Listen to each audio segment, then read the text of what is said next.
शाही प्रतिष्ठान आयोजित साहित्य केसरी महाकाव्य करंडक 2026साठी कविता पाठवत आहे. कवितेचं शीर्षक आहे पत्नीकंप. जसा भूकंप तसा पत्नीकंप. पती पत्नीच्या वादातून उठले महाभारत भयंकर. कधी पत्नी तर कधी पती, खोलीबाहेर हद्दपार. दोघेही हट्टाने उभे, कुणीही मानायला तयार नव्हते हार. घरातल्या शांततेला मिळणार संघर्षाचा भार. पत्नीने एक एक करून सारे शस्त्र वापरले, पण नवऱ्याच्या दृढ निश्चयासमोर ते सारे निष्फळ झाले.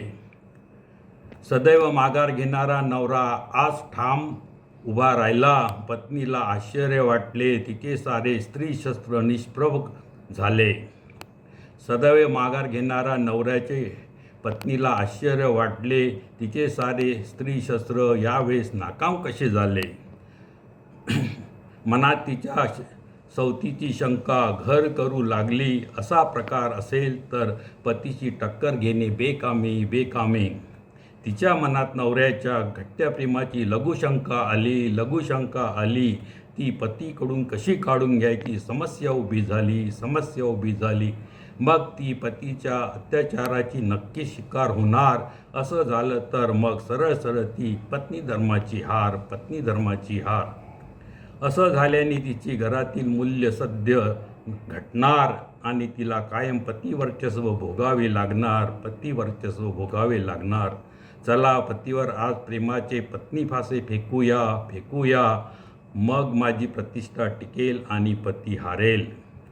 पत्नीसोबत त्या रात्री पत्नी खोलीत गेली. डोळ्यांच्या खुणेने पतीवर प्रेमाचे बाण सोडू लागली.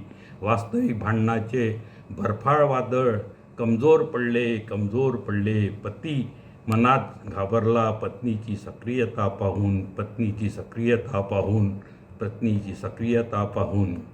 कसे चालेल आजच्या काळी रात्री भयभीत होऊन. ती पत्नीच्या कूटनीतिक शस्त्राला गेला नाही शरण. अचानक जोराचा आवाज गुंजला. घनदाट रात्रीच्या पहाटी